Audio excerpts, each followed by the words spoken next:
أعوذ بالله من الشيطان الرجيم بسم الله الرحمن الرحيم الحمد لله والصلاة والسلام على رسول الله وعلى آله وصحبه ومن والاه وبعد. Falëndërimi dhe hënë Allahu Gjelle fi ula, përshëndetje dhe selamat qofshin mbi pejgamberin sallallahu alaihi wasallam, familjen e tij, shokët e tij dhe gjithë muslimanët që pasojnë udhëzimin e tyre deri ditën e gjykimit. Allahumma amin. Vazhdojmë me lejen e Allahu te baraka ve taala të flasim për disa mësime të shkurtra nga fjalët e Allahut apo fjalët e pejgamberit sallallahu alaihi wasallam në këtë muaj të bekuar të Ramazanit, në këtë muaj të zgjedhur të Allahut te baraka ve taala, duke shpresuar që Allahu të na përfshin me rahmetin e tij dhe Allahu të na jap dituri të dobishme, me të cilën dituri të shpëtojmë nga zjarri i xhehenemit, e të futemi në xhennetin e Allahut te baraka ve taala. Sot do përmendim një ajet të radhës nga surja Al-Maida, ajeti numër 3. Allahu tebaraka ve teala në këtë ajet thot: "Al-yawma akmaltu lakum dinakum wa atmamtu alaykum ni'mati wa raditu lakum al-islam dina." Sot unë e plotësova fen tuaj, wa atmamtu alaykum ni'mati, dhe plotësova ndaj jush begatin time, wa raditu lakum al-islam dina, dhe si fe për juve e zgjodha islamin. Pra Allahu te bareke ve taala e dërgoi pejgamberin sallallahu alaihi wasallam, vull të pejgamberisë, wa khataman nabiyyin, dhe vull e pejgamberve, dhe nuk ka pejgamber pas tij sallallahu alaihi wasallam. Mirpo ai pas vetes së tij i la dy udhërrëfyes, i la dy sende, me të cilat në qoftë se njeriu kapet fort për ta, do të shpëton në dunja edhe në botën tjetër. Ai është Kur'ani dhe suneti pejgamberit sallallahu alaihi wasallam. Tha pejgamberi sallallahu alaihi wasallam: kush prej juve do të jeton pas meje, do të sheh polemika dhe kundërshtime të shumta. Wa aleikum bi sunnati wa sunnati khulafai ar-rashidin al-mahdiyyin.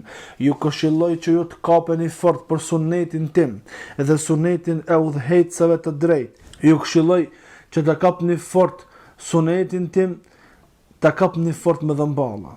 Pra këtë sunet pejgamberit sallallahu alaihi wasallam, pra Kur'anin dhe sunetin e pejgamberit sallallahu alaihi wasallam, jemi të obliguar që ta pasojmë dhe që vetëm prej tij të marrim burimin e fesë sonë. Allahu subhanahu wa taala në këtë ajet na tregon se gjithçka që Allahu ka dashur prej neve e ka plotësuar. Gjithçka që Allahu ka dashur me na dhënë neve nga kjo fe, prej urdhrave dhe ndalesave, e ka plotësuar me zbritjen e Kur'anit dhe me dërgimin e pejgamberit sallallahu alaihi wasallam. Kush dëshiron prej njerëzve që të pakson diçka apo që të shton diçka në fenë e pejgamberit sallallahu alaihi wasallam, në Kur'anin e Allahut dhe në sunetin e pejgamberit sallallahu alaihi wasallam, prej dispozitave, prej adhurimeve, me paksue apo me shtue, ajo është e papranuar. Pse? Për shkak se Allahu te bareke ve taala këta e plotësoi për neve. Nuk ka nevojë diçka me shtu, edhe nuk ka nevojë diçka me paksu. Po atë të cilën e la Allahu për neve nga Kur'ani dhe suneti i pejgamberit sallallahu alaihi wasallam, ne jemi të obliguar me pasu ata. Në këtë mesele, në këtë ajet vlen të cekën dy çështje të rëndësishme. Për ata njerëz të cilët mendojnë se udhëzimi i dikujt tjetër pos udhëzimit të pejgamberit sallallahu alaihi wasallam është udhëzim më i mirë dhe është udhëzim më i drejtë dhe është udhëzim më i plotësuar. Për shkak se na me kalimin e kohës që nga koha e pejgamberit sallallahu alaihi wasallam dhe deri ditën e sotit kemi kalu afër 1440 vite, dhe normal që me kalimin e kohës, do më thonë, dispozitat edhe udhëzimi i tij nuk janë përshtatshme për kohën tonë. Nuk janë përshtatshme për kohën tonë, për shkak se na jena në një shekull, në shekullin e përparimit, në shekullin e globalizimit, në shekullin e kur njerëzit janë shumë të mençur, kinse janë të mençur, edhe kështu me radhë, dhe për këtë arsye udhëzimi i tij dhe dispozita e tij dhe këshilla e tij nuk janë të përshtatshme për këtë kohë ku jetojmë na. Nuk janë të përshtatshme për këtë kohë ku jetojmë na. Pejgamberi sallallahu alaihi wasallam në hadith në khutbën e xumas thonte: "Amma ba'd", e më pastaj, "Fa inna khayra al-hadithi kitabullah", fjala më e mirë, më e drejtë, më e saktë, më e përshtatshme për çdo kohë, për çdo moment, për çdo vend, është fjala e Allahut. Libri i Allahut, Kur'ani. Wa khairul huda huda Muhammedin sallallahu alaihi wasallam.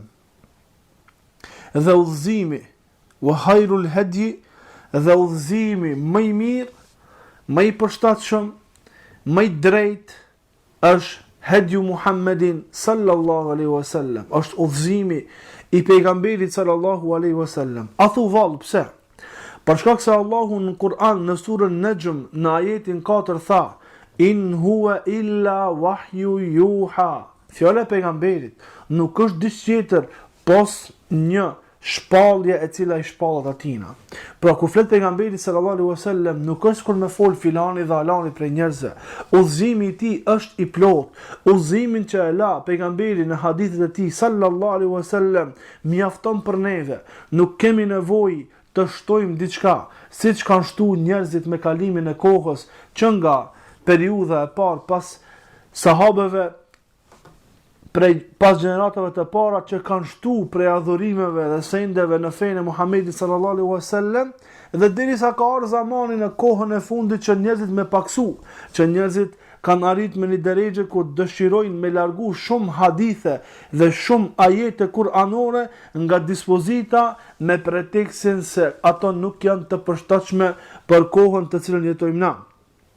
ولذلك أجمع العلماء الذين يعتد إجماعهم على أن السنة هي الأصل الثاني من أصول التشريع الإسلامي وأنها مستقلة بالتشريع الأحكام وهي كالقرآن في التحليل والتحريم. يعني pajtimit të gjithë ulemat të cilët u merret ijmaja e tyre, pajtimi i tyre se suneti i pejgamberit sallallahu alaihi wasallam është bazamenti i dytë i legjislacionit islam, dhe është legjislacion i pavarur dhe është njëjtë sikur Kur'ani në meselën e haramit dhe halalit. Pra, në qoftë se për një send ka thonë pejgamberi se është halal, apo për një send ka thonë pejgamberi tjetër se është haram, kjo është dispozitë sheriatike dhe nuk lejohet veprohet në kundërshtim me udhëzimin e pejgamberit sallallahu alaihi wasallam. Pra udhëzimi i pejgamberit, sheriati me të cilën erdhi Muhamedi sallallahu alaihi wasallam i ka nxjerrë prej dispozite të gjitha legjislacione të tjera para këtij të pejgamberit sallallahu alaihi wasallam. Pra ky legjislacion i fundit, sheriati i pejgamberit sallallahu alaihi wasallam është sheriati më i lehtë, është sheriati më i plotësuar, është sheriati që Allahu e zgjedhi për gjithë njerëzin deri në ditën e Kiametit. Tha pejgamberi sallallahu alaihi wasallam në një hadith: "Walladhi nafsi biyadihi", pasha atë që shpirti jam është në dorën e tij. "Law kana Musa bayna adhharikum thumma ittaba'tumuhu wa taraktumuni la dhalaltum dhalalan ba'ida." Sikur Musa alayhis salam të ishte në mesin tuaj dhe ju ta pasonit Musain duke mbraktis mu, ju më të vërtet kishit me deviju një devijim të largët. Por në qoftë se një pejgamber për pejgamberëve të Allahut te bareke ve taala kish me qenë mesin tuaj dhe ju e pasonit ata dhe mbraktisnit mu, kishit me qenë të devijuar me një devijim të largët. A thu vallë, si është puna me ata njerëz të cilët shtojnë apo paksojnë diçka nga udhëzimet e pejgamberit sallallahu alaihi wasallam. Në qoftë se gjendja qenë ka kështu me Musa alayhis salam, me dikant tjetër prej njerëzve, prej hoxhallarëve dhe ulemave dhe të ashtu quajtur ulema dhe thirrsa të cilat pretendojnë se disa nga hadithet e pejgamberit sallallahu alaihi wasallam apo ajetet e Allahut te bareke ve taala nuk janë të përshtatshme për zamanin të cilën jetojmë jo, të cilat jetojmë ne. Kurse Allahu te bareke ve taala tha për Kur'anin, ajo vlen edhe për sunnetin, se është spjegues për çdo send. Tibyanan li kulli shay, spjegues për çdo send. Kur thot Allahu për çdo send, për çdo kohë, për çdo zaman, për çdo vend, për çdo njeri, për çdo gjendje, për gjithçka, është spjegues fjala e Allahut te bareke ve taala. Atë të cilën s'keni mundësi me gjet haptazi apo të qartë në Kur'an, do ta gjeni në sunetin e pejgamberit sallallahu alaihi wasallam. Pra në ato katër burime të sheriatit të cilat ngriten dispozita e sheriatit të Allahut subhanahu wa taala. Kur'ani, suneti pejgamberit sallallahu alaihi wasallam, ijmaja edhe qiyasi i sakt, edhe analogjia e sakt. Pra me njërën për këtyre 4 sendeve, pa dyshim që do të zgjidhni problemin të cilin keni ra, ku do qofshi, në qëfar do vendi qofshi, qëfar do gjendje qofshi, për qëfar do problem qoftë meselja, do të gjendet zgjidhja në Kur'an, apo në sunnet, apo në ijma, apo në analogji të sakt nga ana e muslimanve. Fema radiyahu Allahu lana, atë të cilin Allahu ka qenë i kënaqur për neve, fa nahnu nardahu, edhe na jemi të kënaqur me ta. Liannahu ad-dinu alladhi ahabbahu wa radiyahu wa ba'atha bihi afdal al-mursalin. Për shkak se ajo të cilën Allahu është i kënaqur për neve, është feja të cilën Allahu është i kënaqur për neve dhe e dashti për neve, dhe me këtë fe e dërgoi pejgamberin më të mirë, e dërgoi Muhammedin sallallahu alaihi wasallam.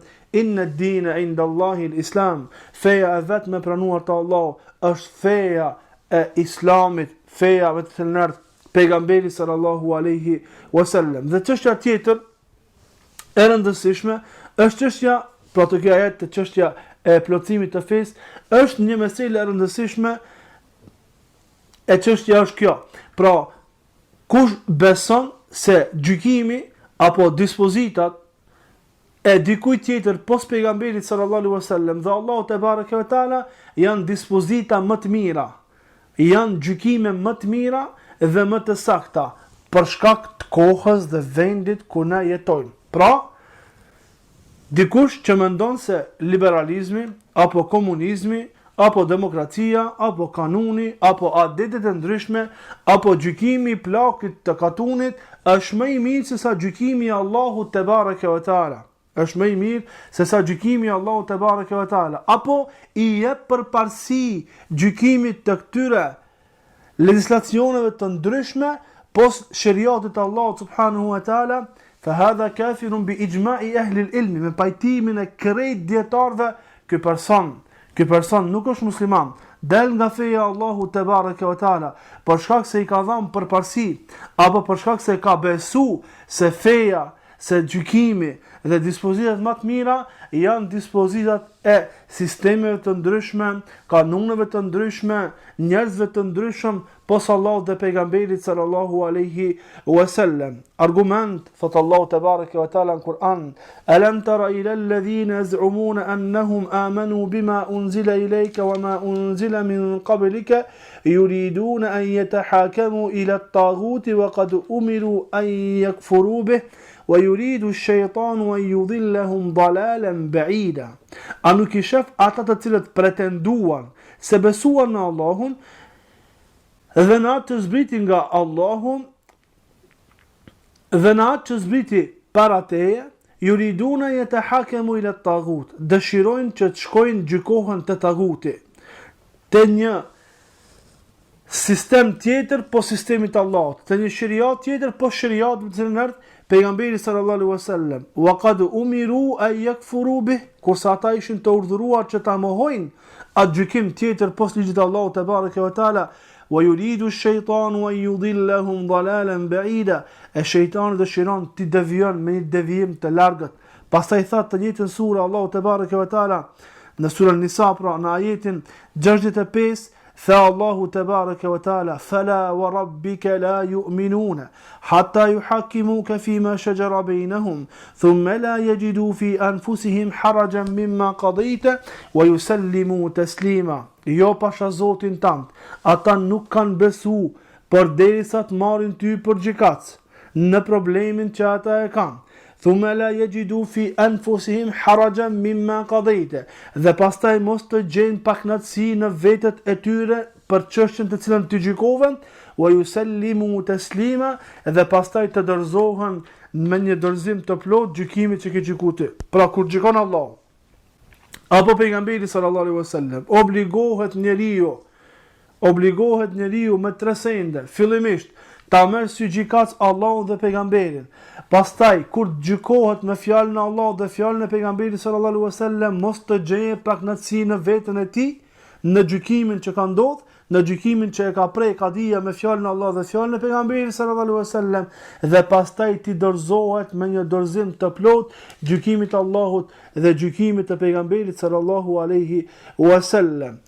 Allah thot në Kur'an: "Afa hukma al-jahiliyyati yabghun wa man ahsanu min Allahi hukman liqaumin yuqinun." A mos vallë dëshirojnë ndonjë dispozit, ndonjë gjykim të xahilietit? Afa hukma al-jahiliyyati yabghun, apo dëshirojnë ata njerëz gjykimin e xahilietit? Wa man ahsanu hukman liqaumin yuqinun, a ka ndonjë gjykim më të mirë se sa gjykimi i Allahut te bareke ve taala? Pra shariati i Allahut te bareke ve taala është i përshtatshëm për çdo vend, për çdo kohë, për çdo njeri, për çdo send.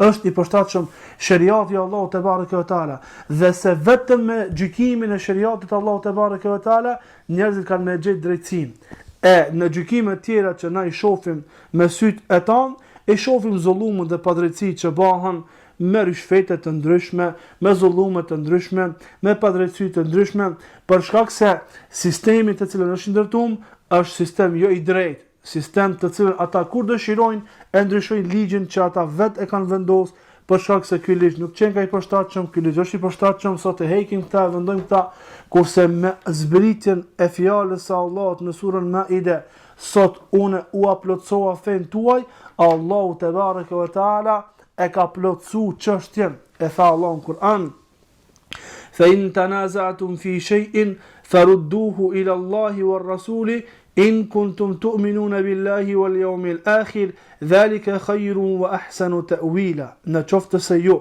keni ndonjë problem, ndonjë çështje, ndonjë mosmarrveshje, problemin tuaj kthejeni te Allahu dhe pejgamberi, në qoftë se ju besoni Allahun dhe pejgamberin. Tanazatum fi shay, ka thënë dietar, ka ardhe pa shquar kjo shay. Çka do koft ajo? E madh apo e vogël? Qoftë problemi, ktheuni te Allahu dhe ktheuni te pejgamberi sallallahu alaihi wasallam për të gjykuar, për shkak se vetëm se gjykimi i Allahut dhe i pejgamberit sallallahu alaihi wasallam është gjykim i drejtë. Elusim Allahun që Allahu të na jap kuptim të fesë, elusim Allahun që Allahu na mundson që çdo herë në problemet tona të kthehemi Allahut dhe pejgamberit, e mos të kthehemi epsheve tona, mos të kthehemi gjykimeve të kota pas gjykimit të shariatit të Allahut te bareke ve taala. Wa subhanakallahumma wa bihamdik ashhadu an la ilaha illa ant astaghfiruka wa atubu ilayk.